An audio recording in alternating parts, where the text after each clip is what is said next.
여러분 안녕하십니까? 자유대한 국민회의 목요일 시사 분석 시간이 돌아왔습니다. 지난 주일에 우리 이 한박교회 쪽에서 한류 평화 상생 코리아 문화 연방 이런 제목으로다가 시사 해설을 시작을 했었는데 오늘 그 두 번째 시간 좀 가져야 될 것 같습니다. 굉장히 중요합니다. 지금 한국은 백척간두의 국제 정치적 위기 위에 있는 게 사실입니다. 그럼에도 불구하고 한국으로서는 전 세계 인류에게 희망의 샘플이 되고 희망의 코드가 되어가지고 날아오를 수 있는 그러한 기회 앞에 있는 것도 또 사실입니다. 여전히 우리들은 지금 지난 2016년 말 우리 박근혜 대통령 탄핵 촛불 시위가 벌어진 이후에 거대한 하이브리드 세계 대전 그 거대한 풍랑에 휘말려 있습니다. 그런데 그 거대한 풍랑에 휘말려 있어가지고 지구촌 전체를 장악하기 위해서 온갖 악독한 짓을 다 자행하고 있는 딥스테이트 세력, 글로벌리스트 세력이다 이렇게도 얘기하고 전에는 섀도우 가버먼트다 이렇게도 얘기하고 자기들 자신이 그건 다 음모론이다 하면서 숨겨져 있었던 군산복합, 기업금융 카르텔 그 세력과 지금 대한민국이 미래를 걸고 운명을 걸고 지금 거대한 전쟁에 휩싸여 있는데 이 전쟁은 한국만 그들과 치르는 것이 아닙니다. 우선 미국이 트럼프 개혁 돌풍이 일어나면서 미국 국민들이 트럼프와 더불어서 이 세력과 전쟁을 시작했습니다. 그리고 그 미국에서 트럼프 돌풍이 일어나면서 그 전쟁 시작한 시기와 한국에서 박근혜 대통령 탄핵 돌풍이 불면서 이 세력과 우리 국민이 싸우기 시작한 것, 딥스테이트와 싸우기 시작한 것, 이게 동시에 같이 싸움이 시작한 거고 트럼프 개혁 세력도 똑같게 우리와 더불어서 딥스테이트 세력과의 전쟁으로 시작한 겁니다. 이러한 전쟁 개념에 대해서 이제 오늘을 기해 가지고 좀 더 개념화된 정리된 이 전쟁의 개념을 갖다가 얘기를 좀 하고자 합니다. 사실 한박교회 쪽에서는 지난 2017년부터 계속 그 얘기를 해왔었습니다. 그 사이에 지금 대한민국에도 우리가 좌우 금수저 끼리의 좌우 정파 싸움, 진보 대 보수의 이념 대결, 정치적 여야 대결, 이런 걸로만 볼 수가 있는 게 아니라 이게 알고 보니까 좌파라고 하는 사람들은, 주사파라고 하는 사람들은 모두가 다 친북, 그리고 중공을 숭배하고 북한과 하나가 되려고 하는 이러한 엄청난 이념적 범죄. 사실 대한민국의 정체성 그 자체를 거부하고 반역하는 그래서 사실 내란을 일으킨 것과 다름없는 이러한 싸움을 일으킨 자들이라는 걸 우리가 이제는 다 알고 있습니다. 그런데 이제 그 자들이 알고 보니까 그냥 대한민국 내부에서의 정파 싸움 수준에서 싸움을 시작한 게 아니고 바로 제가 지금 얘기하는 딥스테이트 세력. 다시 한번 얘기합니다마는 주로 무신론적 유대계, 유대인들 가운데 무신론을 주장하는 사람들이 있는 건 뭐 상식적으로 다 아실 줄 압니다. 원래 공산주의 혁명운동도 유대계가 먼저 시작한 거 아닙니까? 이념도 걔들이 만들었고, 공산주의 폭력혁명도 역시 걔들이 소련에서 먼저 일으켰던 것이고, 그것이 세계 공산주의 운동으로다가 퍼져나간 걸 잘 알고 있습니다. 그래서 이제 우리가 유대계라고 할 때 여호와 하나님을 믿는 유대민족 또는 신구약 성경을 기록한 유대민족, 이렇게만 기억할 수 있는 게 아니고, 오늘에 와서는 이렇게 무신론적 공산주의, 세계적인 좌파 정치 사상, 그래서 그런 것을 가지고서 인간적인 악독한 독재 정부를 세워놓고 인류를 노예 지배를 하려고 하는 사람들이 있다는 것. 거기에 이념을 주고 조직적인 정치 그 운동 바람을 일으키고 한 그 최초의 사람들이 무신론적 그 유대계 사람들이라는 거. 그 사람들이 금융왕 노릇하는 사람들이 또 많죠. 그들이 대부분 그 중심에 있다는 것을 우리가 대강 지금 현재 알고 있는데, 그것이 지금 이 시간, 이 마지막 시대라고 할 수 있는, 인류가 이게 뭐 인류 전체가 전멸하는 것이 아니냐 하는 이 위기를 향해서 치달려 가는데, 이 시간에 지금 현재 전체 인류가 자기 미래의 운명을 걸고 싸우는 대상이 바로 이 무신론적 유대계. 그래서 뭐 주로 그 사람들이 저쪽 중앙아시아로 해서 러시아로 해서 폴란드 뭐 이런 쪽으로 해서 발생한 백인계 유대인인데 무신론 사상을 가지고 있는 이들이다. 그 유대인들은 사실 진짜 진성 유대계 혈통을 가진 것도 아닌데 유대계로 이름이 나 있다. 뭐 이제 이렇게들 얘기들도 하고 여러 가지 얘기가 많습니다. 그러나 그쪽 백인계 유대인이라고 할지라도 여러분들 그거 알아야 됩니다.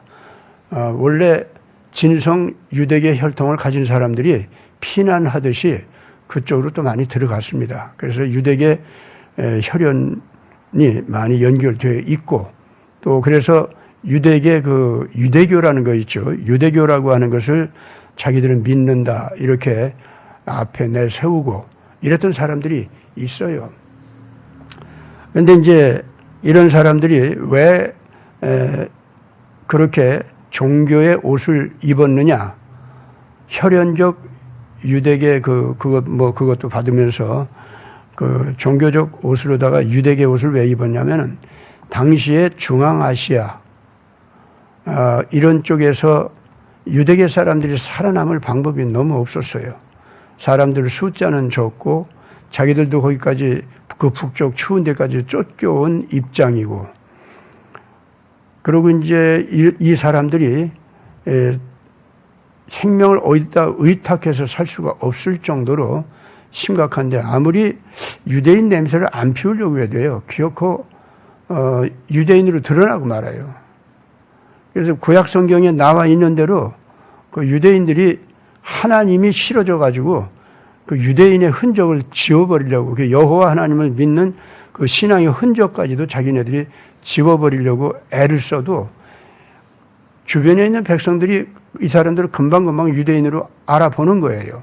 그래가지고 아무리 그걸 갖다가 흔적을 지우려고 해도 안 되는데, 그걸 갖다가 이 구약 성경에서는 뭐라고까지 비유적으로 표현해서 예언했냐면은, 유대인들이 유대인 냄새를 안 풍기려고, 자기를 감추려고 표범이 자기 무늬를 없애려고 아무리 애를 써도 없앨 수가 없는 것 같이 유대인들이 유대인의 흔적을 지우려고 해도 안 되더라.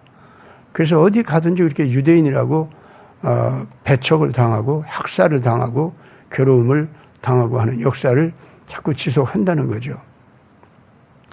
그 예언이 이제 그렇게 나와 있는데, 그래서 이제 그래서 여호와 하나님을 아주 증오까지 하고 진저리를 치고 싫어하는 사람들이 이 중앙아시아 계통, 북쪽 추운 툰드라 지방으로 자꾸 쫓기고 올라간 유대계 계통에서 그렇게 여호와 하나님을 미워하는 정도가 아니라 모독하고 일부러 아주 하나님의 이름을 모욕을 하는 거죠. 그 신앙도 모욕하고 이런 사람들이 생긴다는 겁니다. 그러나 이제 자기네들이 그거 뭐 아무리 부정해도 남들이 인정 안 하고 구박을 하니까 이 사람들이 결과적으로 살아남기 위해서 어떤 방법을 쓰게 되느냐면은 중앙아시아 쪽으로 올라간 사람들은 여호와 하나님을 믿는 사람들 있죠. 이 사람들 입장에서는 가만히 생각하는 건 기독교도들이 여호와 하나님을 믿어요. 그래서 살아남으려고 하면은 크리스찬이 되는 척 하는 거예요. 또 하나 방법이 있어요. 여호와 하나님과 같은 유일신 알라 신을 믿는 그 무슬림들이 있습니다. 그 무슬림도 알라 신이라는 것이 원래 히브리 사람들이 엘 또는 엘로힘 하는 하나님을 지칭하는 그 이름하고 똑같습니다. 우리 말로도 알이라고 하는 말이 뭐 알이랑 여기하고 연관됩니다만은 원래 그 영혼, 생명, 숨결 이런 의미가 됩니다. 그래가지고 그것이 어디로 연결되느냐면은 그 우리 한국 사람들 쪽 이 슈메르 언어죠. 그러니까 슈메르 종족 또는 한국 민족 이쪽 계통에서도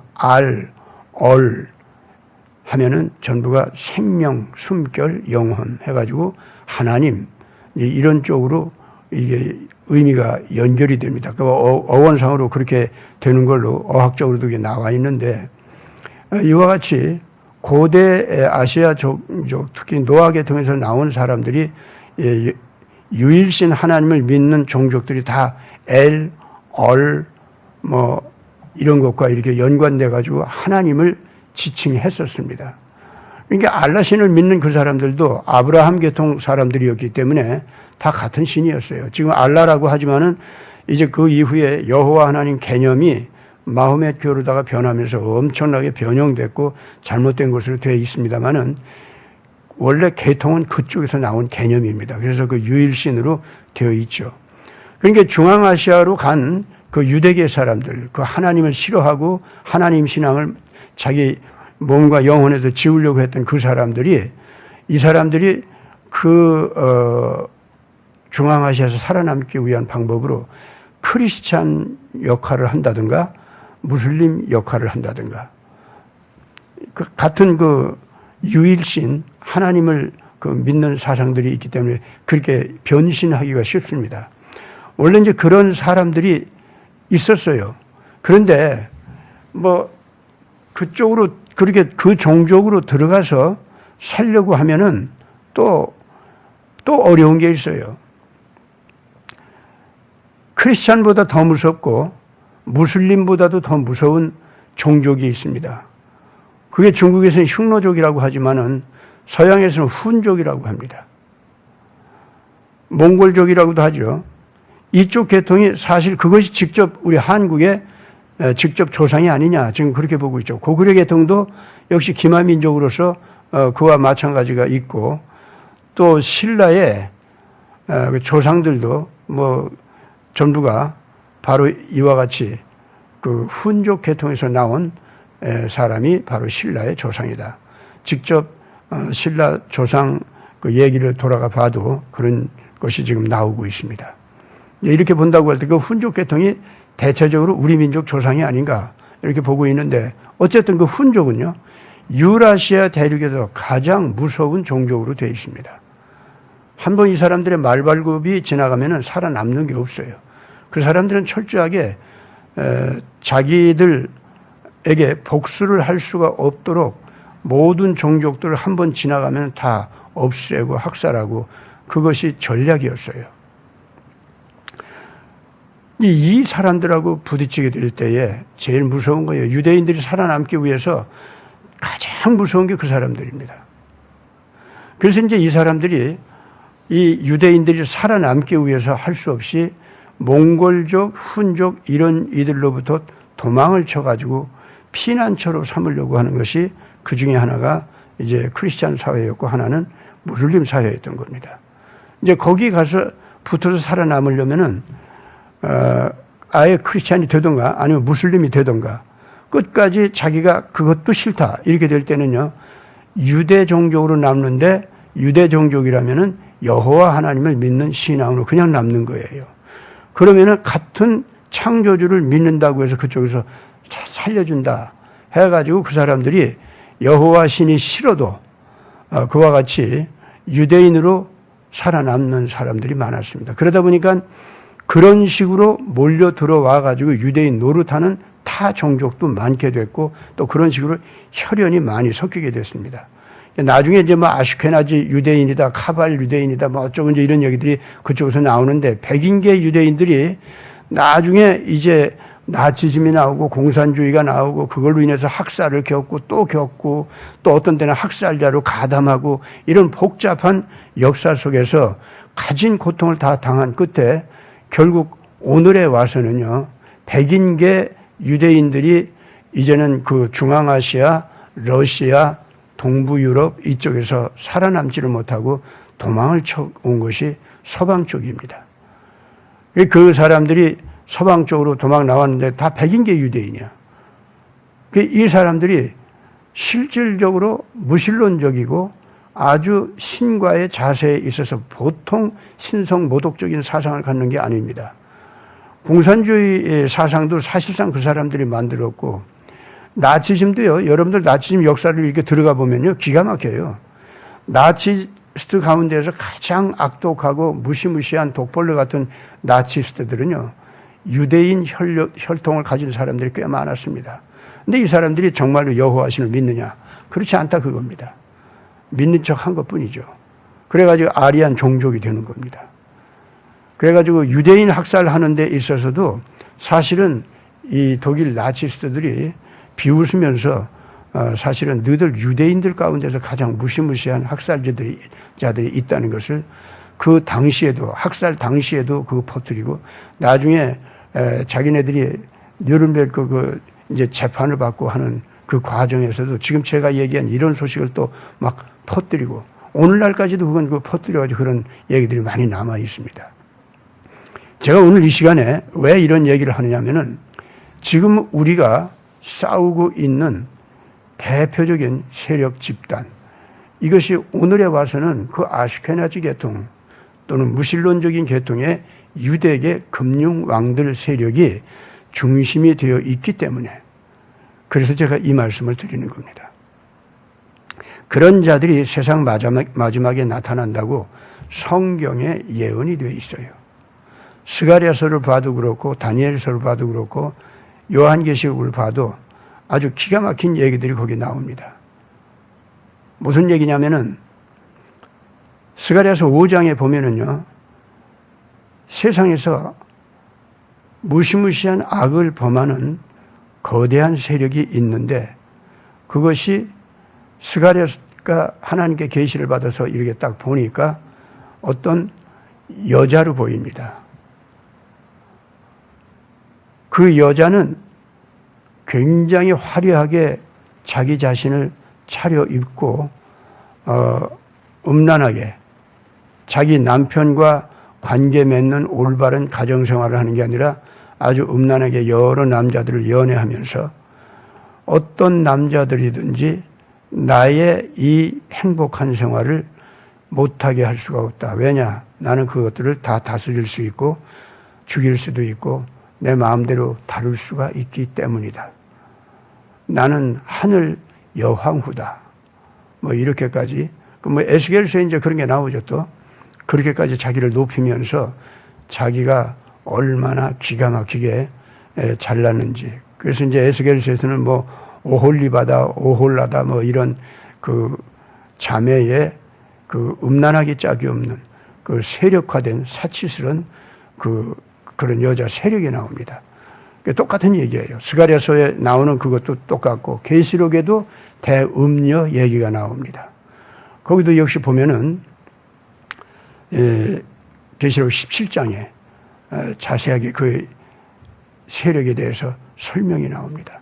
근데 이게 똑같게 뭘로 얘기가 나오느냐면은 유대계가 범하는 범죄를 그대로 얘기하고 있어요.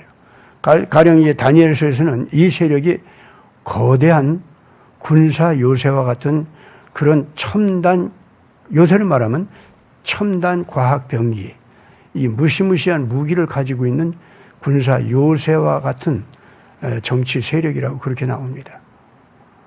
이 무리들은 어떤 나라에 속하지 아니하고 어떤 국가의 주권 밑에 세력을 형성해서 있는 것이 아니고 모든 국가의 주권을 초월해 가지고 주권 국가들을 갖다가 마음대로 주물르고 그걸 갖다가 다스리고 필요하면 그 국가들끼리 충돌시켜서 싸움도 시키고 내 편, 네 편으로 갈라서 그 질투하게 만들기도 하고 경쟁도 시키고 이렇게 하면서 자기가 마음대로 분리 지배를 하는 이러한 세력으로 등장하고 있습니다.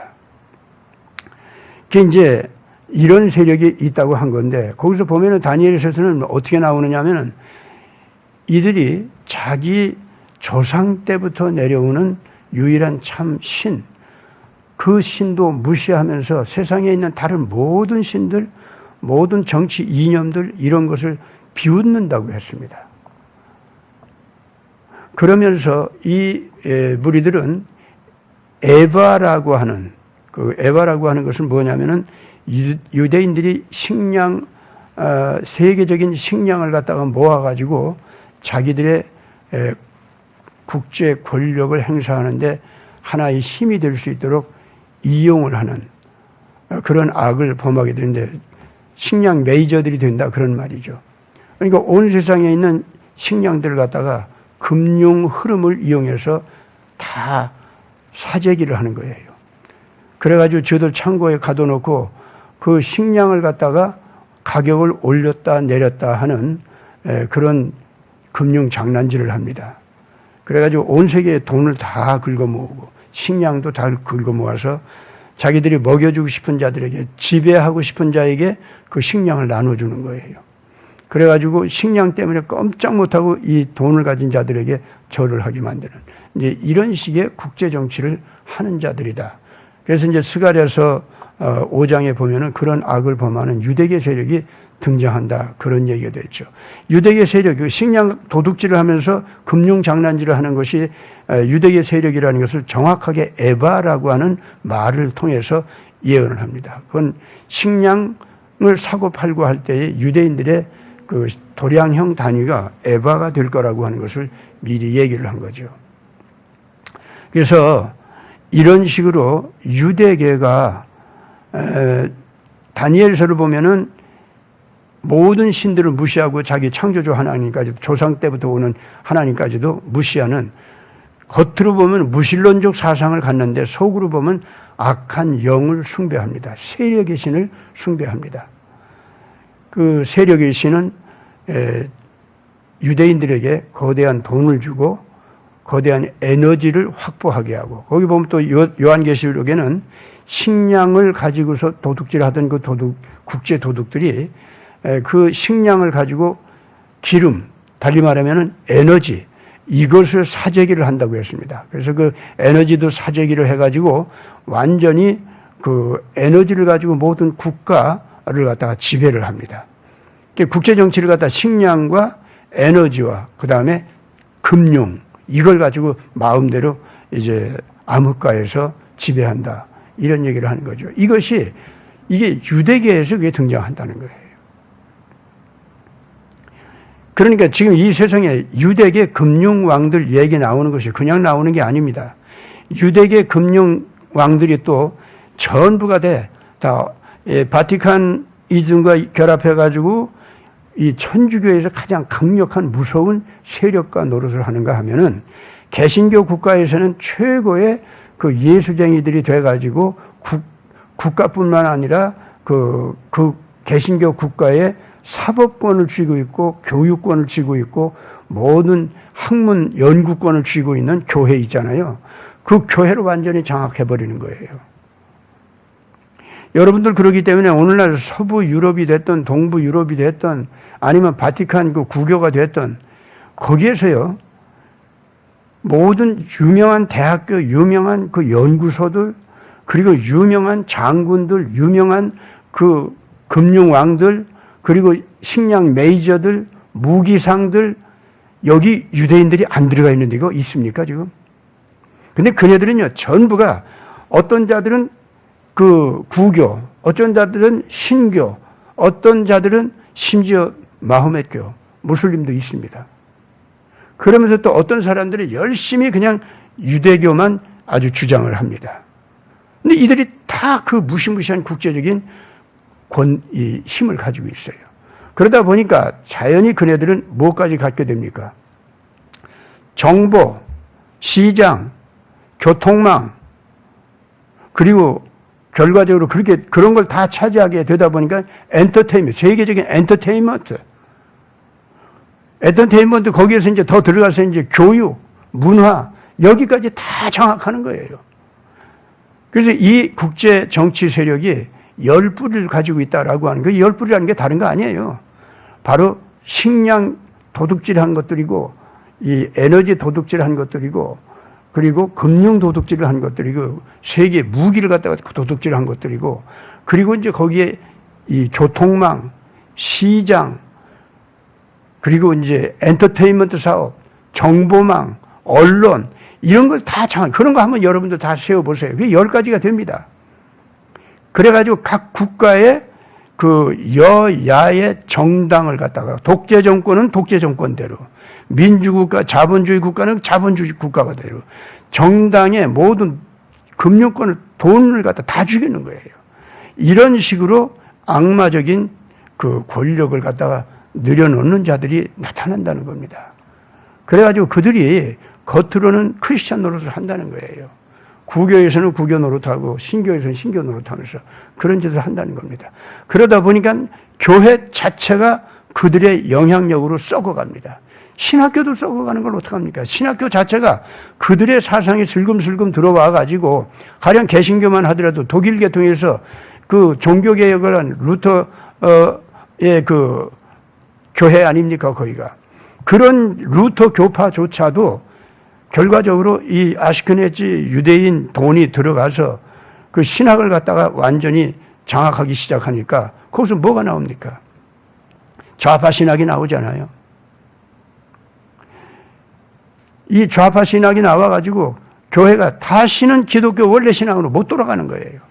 좌파 신학이 뭡니까? 성경은 신화다, 그거 주장하는 사람들이죠. 예. 그리고 성경도 앞으로 과학적으로 재해석해야 된다, 그러는 사람들이고요. 예. 근데 그 사람들이 생각하는 과학이라는 게 19세기 때 진화론이 나왔었던 때의 과학 수준 있잖아요. 그거를 토대로 해서, 그때 과학은요, 과학이라고 하는 것이 물리적인 인식론.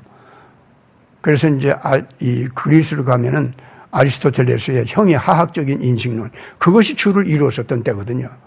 그래가지고 그걸 토대로 해서 이 성경도 재해석하자고 하는 게 좌파 신학이 나오는 거예요. 루터교의 종교 개혁을 한 그 속에 들어가서 좌파 신학을 심어가지고 독일 교회가 다시는 성경을 신뢰하는 신학으로 못 돌아오는 거예요.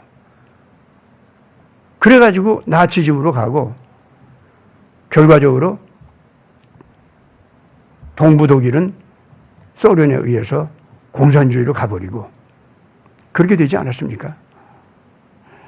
그래서 이 유럽이라고 하는 것이 기독교 세계였는데, 구교는 구교대로, 신교는 신교대로, 또 좌파 신학은 좌파 신학대로, 보수 우파 신학은 보수 우파 신학대로 전부가 식민 제국주의를 갖다가 옳다 여기고 하나님의 축복이다 이렇게 여기고 나가는 바람에 원래 예수님의 가르침으로부터는 멀어졌습니다. 그래서 성경에서 예언한 대로 교회들이 다 나는 하늘 황후다, 어떤 남자들이 있어서 나를 슬프게 하리요, 나는 과부가 아니라 모든 남정네를 내가 마음대로 다스려가는 하늘 황후다, 이러고선 떠드는 것이 됐다는 거예요.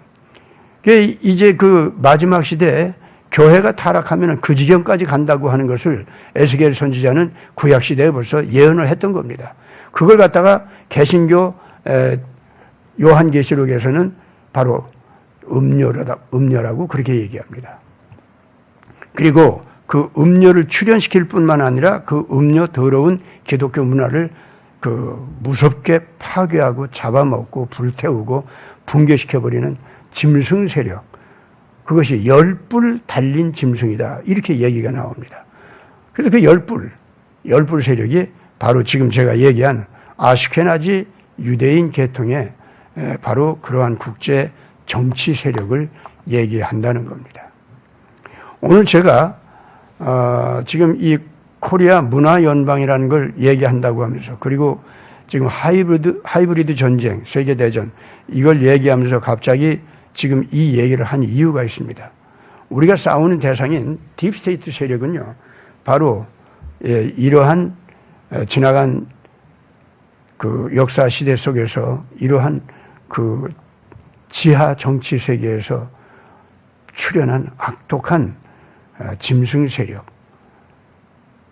소위 그 테리온 하면은 적그리스도다, 또는 그 영어로는 비스트다, 뭐 이렇게 얘기했는데, 사실은 그거는 사람은 사람인데 초식 동물을 잡아먹는 육식 동물 같이 사람이 사람의 권리를 유린하고 마음대로 지배하고 사람들을 갖다가 학살하고 이러는 걸 즐기는 자다. 그렇게 해서 그런 인간성은 벌써 겉으로는 사람인데 이미 사람이 아닌 그러한 괴물로 변했다. 그래서 비스트다 또는 테리온이다, 이런 말이 나온 겁니다. 오늘 우리 시대에 이 짐승이로 된 그런 인간군과 짐승이 된 세력이 교회를 타락시켜서 대음녀가 되게 했다. 그래서 식민 제국주의로 갔다가 결과적으로 파시즘으로 가고 나치즘으로 가고, 그것이 더 변해가지고 또 공산주의까지 만들어내고, 이러한 그 악마적인 짐승 세력, 이것들이 나오게 한 것이 개신교 세력이 식민 제국주의로 가고 구교 세력이 식민 제국주의로 가면서 음녀가 된 상태 속에서 그 짐승들이 태어났고, 짐승들을 처음에는 지배하다가 나중에는 짐승들에게 지배당하다가 결국 양차 세계대전, 그 다음에 3차 세계대전까지 당하면서 이 부패한 대음녀 종교 세력이 완전히 하나님 앞에 심판받고 없어지게 되어 있다고 하는 것이 성경에 나와 있는 예언입니다. 오늘 우리 시대에 그렇기 때문에 이 암흑 세계를 바라보면은 대음녀 문화는 지금 파괴되어 가고 붕괴되어 가는 과정입니다. 그리고 거의 다 붕괴되었고요. 사실 유럽 사회에서는 이제는 드디어 유럽, 우리는 과거에 찬란한 문화가 있었지만은 이제는 다 망했구나. 우리가 이제 인류 국가가 아니라 2등 국가, 아니 3류 국가로 변하고 있구나. 그리고 우리한테 지배를 당하던 저 흑인들 또는 아메리칸 인디안들 또 아시아인들 뭐 어떤 인종들이 됐든 다 우리가 지배했는데 저들이 강력한 국가가 돼가지고 우리를 부끄러운 자리로 밀어내는구나. 우리는 망했구나. 이게 어찌된 노릇인고 하고 탄식하고 우는 소리. 장망성. 이것이 다 그 붕괴되고 유럽에 찬란했던 옛 영광은 무덤처럼 변하는 거.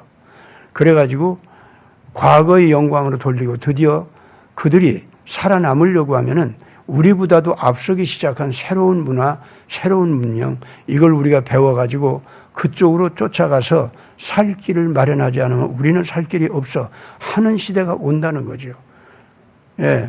그래서 이 대음녀로 변한 그 유럽 문화, 그것이 드디어 자기들의 세력이 완전히 깎여버리고 이제는 지배당하는 위치로 가서 이제는 유색 인종들의 문화를 배워와야겠다 하는 상태로 변하는 거.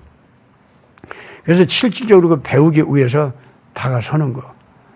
이제 이런 일들이 벌어진다고 하면은 대음녀 문화는 드디어 붕괴되고 이제 탄식하고 앉아서 우는 시대가 왔구나. 그리고 그들의 미래 세대는 새로 일어나는 다른 종족들의 문화, 그걸 갖다 배워서 자기들 살 길을 마련하기 위해서 그쪽으로 달려오는구나. 이제 이렇게 되는 사태가 벌어지면은 그것이 성경에서 음녀가 이제는 다 멸망하는 것을 예언한 것이 성취되었다가 보면 되는 겁니다. 동시에 어떤 일이 또 벌어지느냐 하면은 10뿔로 됐던 그 세력 있죠. 이들이 7머리 달린 그 짐승과 더불어서 하나가 된다는 얘기가 나오고 있습니다. 물론 요한계시록에서 다 나와요. 여기서 이제 다시 한번 제가 얘기합니다만 요한계시록에 여러분들이 17장을 보면 그 아주 기가 막히게 설명을 해주고 있는데 그것이 다니엘서, 스가랴서 그리고 에스겔서 이런 것들과 다 연결돼 가지고 그 후편처럼 이 요한계시록이 그 예언이 되어 있습니다. 거기서 보면은요 이렇게 나옵니다. 마지막 짐승 하나님한테 예수님한테 직접 이제 심판을 당하고 없어질 그 마지막 짐승 그것이 바로 예수님을 믿는 척하면서 세계를 식민제국주의로 나가서 세계를 잘못 다스렸던 그 부패한 기독교 세력을 파괴시키고 부끄러운 자리로 쓰러뜨리는 그 새 짐승 7머리 달린 짐승 이런 것이 세상 마지막에 나온다고 했는데 7머리에 대해서 설명을 요한계시록에서는 잘 하고 있습니다. 그건 시간적으로도 지나간 역사 속에서 순서가 매겨져 있는데 그걸로 보면은 7머리 시대에 우리가 와 있다는 걸 정확하게 알 수가 있습니다. 또 하나는 실질적으로 이 마지막 시대에 그 7머리가 동시에 다 등장한다고 그랬어요. 그것이 하나로 합쳐진답니다. 그래서 우리 시대에 과연 그런 일이 벌어지고 있는가? 오늘 제가 이제 그걸 개념적으로 좀 말씀을 드리려고 하는 거예요. 이 시간 자유대한 국민회의 우리 애국자들 시사 분석 시간인데 제가 이 성경에 나와 있는 예언을 여러분들한테 이렇게 소개하는 것은 그만큼 이 성경에서 나와 있는 예언이 샤머니즘적인 점쳐주는 거 그런 것이 전혀 아니라는 거. 실질적으로 하나님은 살아계시며 예수께서는 부활하셔서 지금 인류 역사 전체를 다스리고 있습니다. 마지막 시대에 다시 오신다고 하는데 다시 몸으로 그분이 오실 때에 몸으로 오시기 이전에 이 세계 역사가 어디까지 가는가를 설명을 하고 있어요. 어디까지 가는가 그걸 갖다 시간적으로 마지막 짐승의 7머리를 통해서 정확하게 지적을 해줍니다. 자, 여러분들 지금 제가 얘기하는 대로 잘 보세요. 7머리 달렸다고 했는데 그것이 7번째 머리라고 해도 되고 7개의 머리다 이렇게 얘기해도 되는 겁니다. 성경에 그렇게 나와 있어요. 시간적으로는 7번째 머리라는 겁니다. 그 시대래요. 그럼 제가 그걸 얘기하겠습니다. 성경에서는 첫 번째 머리를 뭐로 보느냐면 에집트입니다. 유대 민족을 처음으로 정복해서 종으로 삼아가지고 유대 민족의 여호와 신앙을 알고 있는 제국이었는데 그 여호와 신앙을 알고 있기 때문에 여호와 신앙을 미워하고 싫어하고 모욕하면서 그것을 믿는 유대 민족을 아예 멸망시키려고 했었던 첫 번째 제국이 에집트였습니다. 그걸 여러분들이 잘 알다시피 에집트 왕자 생활을 했었던 모세가 나중에 하나님을 만나가지고 히브리 노예 민족을 갖다가 해방시킨 출애굽 사건. 이거는 성경에 나와 있는 것이고 이 교회를 안 다니는 분들도 역사 속에서 그건 잘 배웠을 줄 압니다. 그것을 성경에서는 첫 번째 머리다 그랬습니다. 에집트입니다. 그런데 그 7머리가 다시 세상 마지막에 다시 다 등장한대요. 에집트 지금 다시 나타났습니까? 안 나타났습니까? 예, 나타났어요. 그렇다고 여러분들 지금 당장 나타난 에집트를 보고 저거 마지막에 나타난 이거 짐승이야? 야, 저거 악마 제국이네? 지금 에집트를 여러분들 그렇게 보면 또 안 됩니다. 그 얘기가 아니에요. 그것이 그 에집트가 또 그 지역이 그리고 거기 있는 백성들 일부가 바로 지금 제가 얘기한 이 마지막 적그리스도 세력으로 화하는 때가 온다는 겁니다. 사실 우리 눈앞에 왔죠. 지금 현재 시대적으로 봐도. 근데 어쨌든 지금 에집트를 당장 그걸로 의미한다. 그렇게 생각하면 안 됩니다. 어쨌든 옛날 에집트 제국이 첫 번째 머리였습니다. 그 다음 두 번째 머리를 아시리아라고 그렇게 지적을 합니다. 거기도 역시 유대민족의 왕국을 남방 왕국이었죠. 유대민족의 북방 왕국도 아시리아가 멸망시켰습니다. 남북 유다 왕국과 이스라엘 왕국으로 유대 왕국이 나뉘어져 있었지 않습니까? 그 북방 왕국을 완전히 멸망시키고 남방 유다 왕국까지도 멸망시키기 위해서 왔던 것이 아시리아 제국입니다. 근데 북방 이스라엘 왕국은 완전히 멸망시켰는데 남방 유다 왕국까지 쳐들어왔다가 정말로 하나님의 기가 막힌 전략으로 이스라엘 민족이 그 신앙과 율법 생활과 그 국가 독립권 이걸 유지하고 살아남습니다. 아시리아는 그 유다 왕국과 싸우다가 멸망합니다. 이것이 이제 두 번째. 그 다음에 세 번째. 그것이 다니엘이 봤었던 첫 번째 머리인데 세 번째는 이 바벨로니아 제국이었습니다. 근데 이 바벨로니아 제국은 남방 유다 왕국마저도 유린하고 완전히 정복하고 그 예루살렘까지도 완전히 그냥 빈 공터가 되도록 사람들을 다 학살하고 다 그 포로로 잡아가 버렸습니다. 유대 민족이 바벨론 제국 쪽으로 포로로 잡혀가서 노예 생활을 하지 않습니까? 그랬다가 그 바벨론 제국도 역시 여호와 신앙을 가지고 있는 위대한 영웅적 지도자요, 사실은 그 희생양적인 정치가였던 다니엘, 그 바벨론 말로 하면 벨드사살이라고 하는 정치가였습니다. 이분이 등장하면서 여호와 하나님께서 그분과 그 당대의 세계 정치를 합니다. 그래가지고 페르시아와 메디아가 등장하게 하고 바벨로니아는 갑작스럽게 제2 바벨로니아는 갑작스럽게 그냥 멸망하게 만들어버립니다. 유대 민족이 그때 이제 해방돼서 다시 돌아왔죠. 예루살렘에 제2 성전을 짓고 유다 왕국을 또 만들어갑니다. 이렇게 해서 유다 왕국이 다시 섰지만 어쨌든 그 구약시대에 바벨로니아가 그렇게 세 번째 멸망하죠. 그 다음에 이제 페르시아 제국이 등장합니다. 이 페르시아 제국은 사실은 유다 왕국이 다시 되돌아와서 예루살렘 성전도 짓고 유다 왕국도 다시 만드는데 굉장히 도움을 많이 줬던 제국인데도 불구하고 결과적으로는 그 가운데 적그리스도 같은 아주 악마 같은 정치가들이 등장합니다. 그래서 우선 페르시아 제국 안에 있는 유대인들을 완전히 다 학살해서 죽여버리려고 합니다. 유대 민족이 중앙아시아 쪽으로 간 사람들이 있는데 중앙아시아로 간 사람들이 그 일부분이 그때 페르시아에서 학살당하는 고통이 있죠. 이거를 견디지 못해가지고 피난을 한 사람들 일부가 그 북쪽으로 도망을 간 겁니다. 그래가지고 그쪽에 이제 유대계 사람들이 이제 거기 이제 나타나고 그랬는데 어쨌든 그렇게 해가지고 소위 이제 성경에서는 에스더서라고 해가지고 굉장히 훌륭한 모르드게라고 하는 지도자도 나오고 에스더 왕후도 나오고 그래가지고 유대민족이 신앙을 지키고 율법 생활을 다시 회복시키고 그래가지고 다시 유다 왕국 쪽으로 돌아오기도 하고 또 세계로 이산돼서 흩어지기도 하고 이렇게 해서 그 페르시아 왕국의 또 하나의 적그리스도 국가로 등장합니다. 그 다음에 이제 그 헬레니즘 제국이 등장합니다. 마케도니아 알렉산더 대제죠. 여러분들이 이제 그 앞으로 역사 속에서 그것이 이제 상당한 수준으로 밝혀지리라고 저는 그렇게 봅니다만은 그리스 문명에서 아데네 계통하고 스파르타 계통으로도 크게 이제 둘로 나누는데 스파르타 계통은 백인 계통이 아니라 아시아 계통입니다.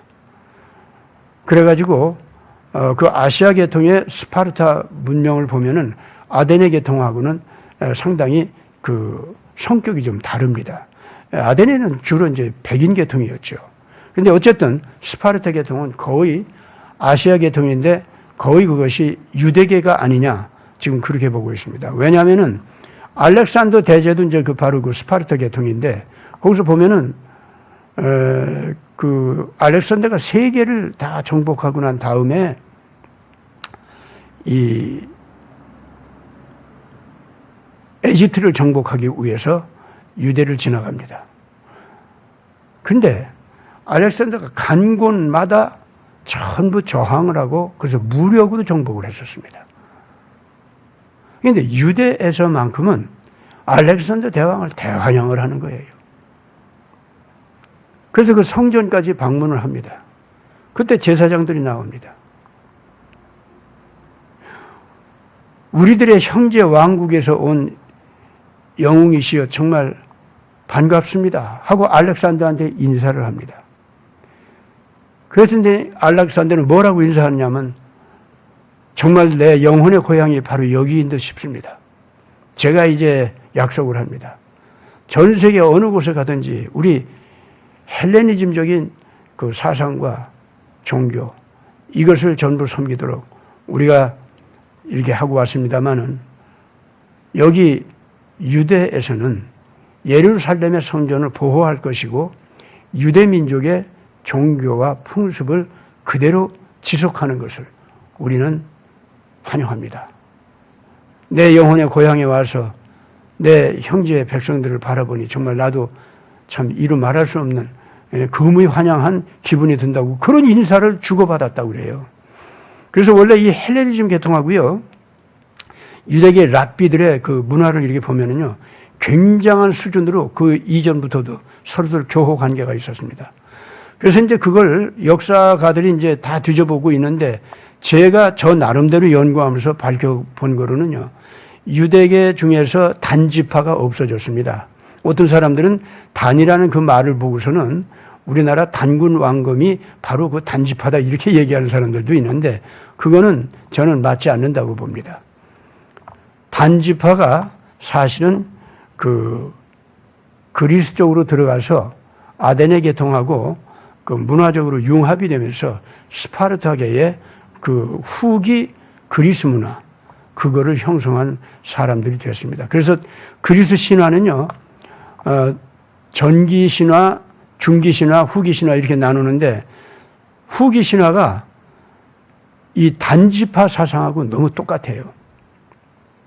그래가지고 그 단지파에 어디를 가든지 심어 놓는 것이 뭐냐면은, 그 사람들은 오로지 사람의 몸에서 나오는 힘, 사람 머리에서, 두뇌에서 나오는 힘, 이것만이 인간이 의지할 바다 해가지고, 그 휴머니즘 사상도 그렇기 때문에 단지파 쪽의 그 휴머니즘은요, 요새 우리가 휴머니탈리아리즘이라는 말하고 휴머니즘이라는 말을 참 그 오용해서 사용하는데, 여러분들 그거 오해하지 않기를 바랍니다.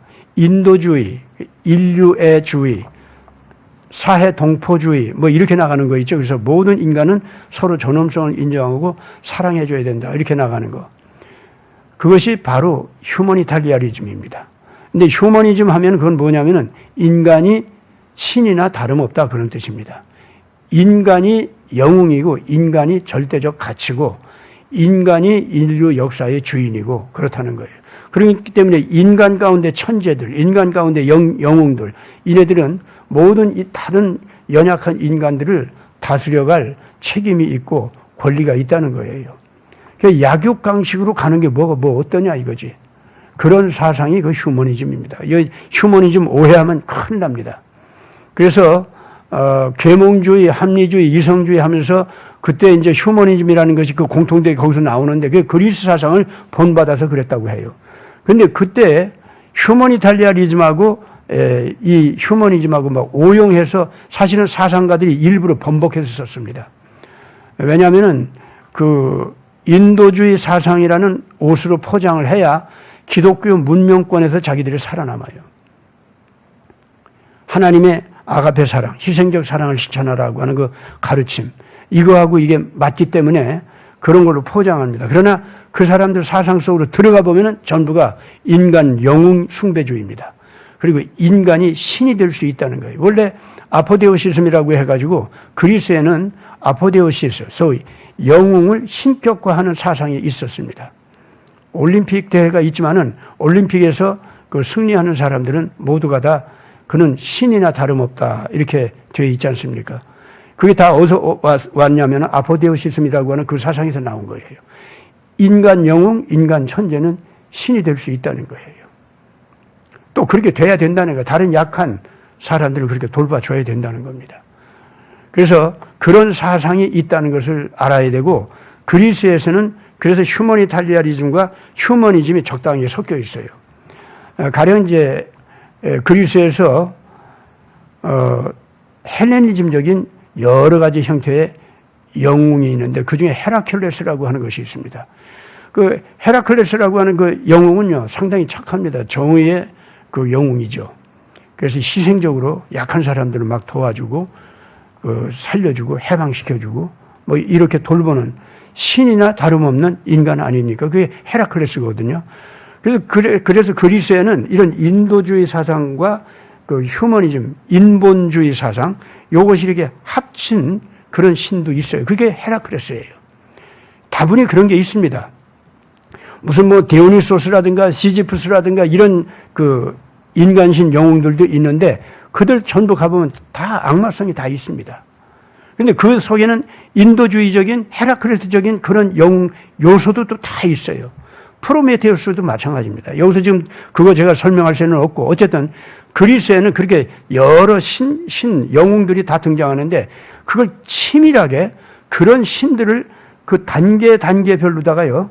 그 나오는 그 신들의 모양을 갖다가 실질적으로 만들어내는 걸 보면은 초기 그리스 신화에서 나오는 게 아닙니다. 전부가 후기 그리스 신화에서 나오고 그건 스파르타 계통에서 나오고 그거는 그러니까 트로이 문명이죠. 그쪽에서 나오고 그것은 사실은 유대계 단지파 여기하고 연관이 있다 그겁니다.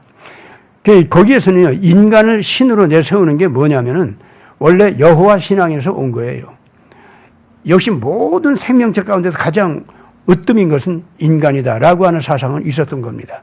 그러나 단지파가 자기 종족 유대민족으로부터 도망쳐 나올 때 떠날 때 유대 그 단지파는 여호와 신을 증오하고 경멸하면서 떠난 겁니다. 그때 그런 아주 그 무시무시한 신성 모독적인 태도와 자세를 가지고서 그래서 자기네들 나름대로 인간들의 모든 종교 이념 사상을 갖다가 거꾸로 수렴하면서 그 마케도니아로 들어가게 됩니다.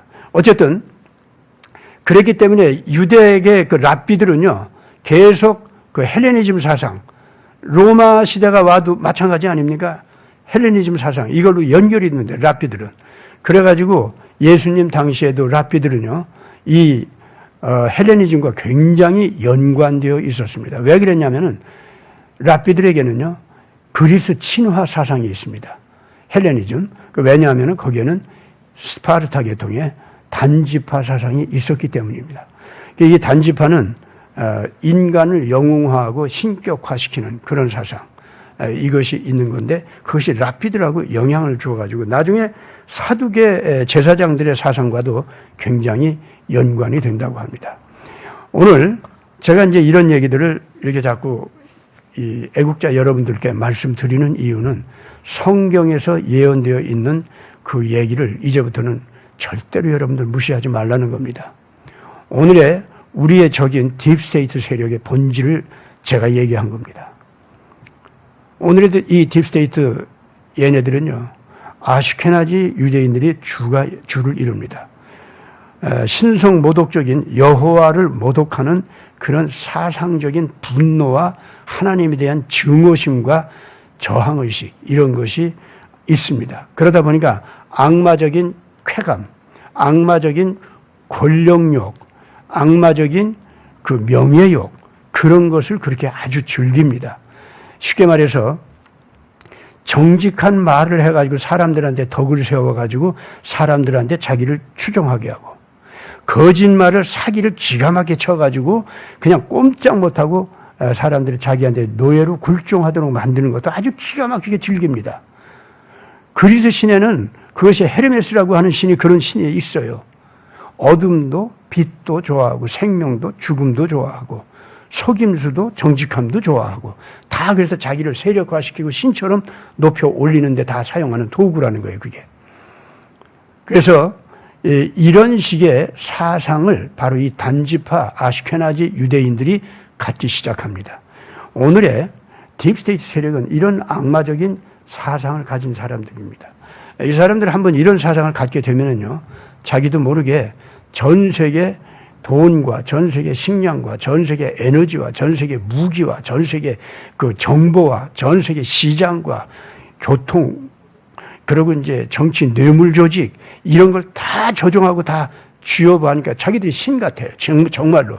한 나라와 나라끼리 싸움을 충돌시켜서 시킨다든가 내 무기를 이쪽에 주고 저쪽에 안 주고 그래가지고 싸움을 그 승리자들 자기가 마음대로 결정한다든가 뭐 이런 걸 많이 해봤거든. 그러면 자기들이 마치 신 같아요. 그렇기 때문에 자기네들의 생명을 연장시키는 과학 연구를 무엇보다도 아주 중시합니다. 오늘날 트랜스휴머니즘이라는 게 다 그런 겁니다.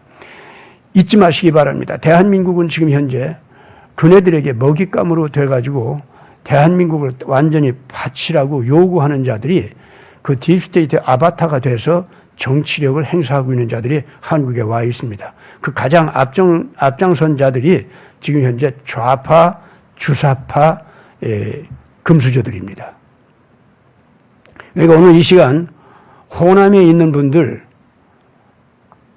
저는 호남 사람이라고 해서 전부가 뭐 이렇게 잘못됐다 전혀 그런 생각 안 가지고 있습니다. 지금도 뭐 여기 와서 일하는 동안에 제 제자에 호남 사람들 많고, 호남 사람들, 나는 또 호남에서 한 2년 동안 살아봤습니다. 그렇기 때문에 호남의 그 우리 민족을 아끼고 사랑하는 민족 문화적인 그 속성 너무나도 잘 알고 있습니다. 그러니까 호남이라고 해서 뭐 잘못됐다든가 저 그런 얘기 하는 게 아닙니다. 단지 이 금수저들에 의해서 악용이 돼가지고 호남인민공화국이라는 거 세워져가지고 거기 세력화된 사람들 있죠. 그 사람들 보고 하는 얘기입니다. 당신네들 5.18에 대해서 속아 넘어가지 마세요. 5.18 그분의 우리 광주 시민의 진정한 자유민주를 위해서 헌신한 분들 있습니다. 없는 거 아닙니다. 희생당했어요, 그분들. 맞아요, 그거. 그러나 김일성이 게릴라 같은 자들을 보내가지고 그 진정성 있는 자유를 추구하는 우리 시민들을 이용해가지고 총알바지 만들고 자기들 뒤에서 죽이면서 경찰들이 또는 한국 군인들이 죽였다고 또 거짓말까지 하고 이런 자들이 있다는 것도 사실로 인정해야 됩니다. 그건 북한에서 다 얘기하는 거예요, 이미 지금 현재. 그래서 거기 가서 그 5.18에 가서 공로를 세운 사람들 아주 뭐 그 얼마나 영웅 훈장을 받고 그런다고요. 그런 거 이제 다 인정해야 됩니다. 그래서 이 호남인민공화국이라는 그런 그 우리 국민들 사이에 그런 말을 만들어내가지고 호남의 우리 민족을 갖다가 아주 그냥 적으로 돌려가지고 하는 그런 언어들을 사용들도 하지 말고 동시에 또 호남인민공화국 인민으로 몰려가지고 억울한 취급을 당한 거기 때문에 땅을 치면서 통곡하면서 왜 나를 이렇게 못 살게 구느냐고 하면서 좌파로 그냥 가버리는 이런 사람들도 있는데 그거 더 이상 DJ의 귀신에 정말 속아 넘어가지 말기를 바랍니다. 제발 부탁입니다. DJ 실상을 다시 여러분들은 꼭 봐야 됩니다. 그는 박정희 대통령 시절에 고통을 당한 건 사실입니다. 그러나 고통당한 그 이유 중에는 그가 북한과 통한 것이 있었습니다. 나중에 이제 박정희 대통령 시대 지나가고 난 다음에 자기가 감옥에서 나오게 될 때 그 이후에 북한과 그 깊이 있는 간첩 같은 그런 관계가 없었냐? 저는 그렇게 보지 않습니다. 그래서 그 사람은 정말로 이 우리 민족을 잘못 이끌어간 사람 중에 하나입니다. 그래서 호남에 있는 우리 모든 민족들 또 우리 국민들 속지 않기를, 그 악한 영역에 속지 않기를 바랍니다. 나아가서 원래부터 있던 호남 안에 있는 민족혼, 정말로 아름다운 한민족의 문화의 혼, 이것이 되살아나야 됩니다. 이조시대 그렇게 억울한 일을 당하면서도 그 아름답고 고귀한 민족혼을 살려놓은 그 호남의 혼이 있습니다. 저는 그것이 다시 살아서 오늘의 홍익인간 사상이라든가 제세이화 사상, 이거를 확립하고 더 나아가서 원래 경천애인 그 사상까지도 결합을 시켜서 기독교와 완전히 하나가 되게 만드는. 그러니까 이 호남에는요, 이 기독교에도 보수적인 기독교가 있지 않습니까? 아마 합동교단 보수 측, 거기는 우리나라에서는 호남이 고향이나 다름없습니다. 저도 합동 측에 속하는 사람입니다. 제가 바라는 것은 이 호남의 모든 교회가 칼비니즘의 그 개혁주의, 그걸 가지고 우리 대한민국을 다시 살리고 호남의 원래의 영적 고향으로 되돌아가고, 그래서 지금 이 시대 딥스테이트의 악마혼에 홀려가지고 좌파, 주사파의 그 금수저들, 얘네들하고 같이 우리 민족을 갖다 딥스테이트 이 짐승들한테 자꾸 팔아넘기려고 하는 못된 정치, 못된 조직활동, 못된 금융활동 이런 거 하는 거 이거 다 멈추기 바랍니다. 또 저 중공과 자꾸 연결돼 가지고 지금도 자꾸 죄를 범하는 거, 이거 다 멈춰주기를 바랍니다. 그것만 되면은요, 이제 한국은요, 전 세계적으로 정말 날아오르는 희망의 새가 됩니다. 이미 지금 뭐 남들은 우리를 다 그렇게 알고 있어요. 우리만 정신 차리고 우리를 정화시키면은 우리는 지금 현재 얼마든지 전 세계에 희망을 줄 수가 있습니다. 다음 시간에는 이제 그런 걸 가지고 좀 얘기를 하려고 합니다. 태극기 애국 국민들이 자기 자신이 누군지 알아야 됩니다. 대한민국 국민들. 설령 이제까지 좌파에 속아가지고 잘못된 이념과 사상을 가지고서 나온 사람들이라고 할지라도 빨리빨리 정신 차리고 돌아서기 바랍니다. 이미 한국은 거기로부터 벗어져 나오고 있습니다. 전 세계가 한국을 희망의 모델로 삼아서 지금 바라보고 자꾸 다가오고 있는데 이거 보통 현상이 아닙니다. 근데 그것이 현재 좌파 금수저들 또는 우파 금수저들, 이 사람들은 전부가 딥스테이트의 그 아바타 세력인데 이 사람들 보고 전 세계 민족이나 국가들이 쫓아오는 거 아닙니다. 절대 그거 아닙니다. 대한민국을 건국한 정신, 대한민국을 한강의 기적으로다가 세워놓은 그 위대한 그 건축의 동력, 건설의 동력, 그리고 오늘에 와서 드디어 첨단 과학 문화까지 다 받아들여가지고 세계적으로 앞서가는 문화를 포용하고 만들어낸 우리 민족의 힘, 그걸 보고 오는 거예요. 그건 지금 현재 절대로 딥스테이트 아바타 세력, 금수저들, 우리나라 좌우파 금수저들 걔들 아닙니다. 박근혜 대통령이 감옥에서 계시다가 다시 나와서 새로운 활동을 시작할 수 있는 기초가 잡히고 있는데 난 이거 하나님께서 하시는 일이라고 봅니다. 윤석열 정권은 빨리 박근혜 대통령을 명예롭게 자기 활동을 할 수 있는 자리에 나갈 수 있도록 헌신하시기 바라고 현재와 같은 혼란스러운 행태를 빨리 버리기 바랍니다. 오늘 얘기는 여기서 끝내도록 하겠습니다.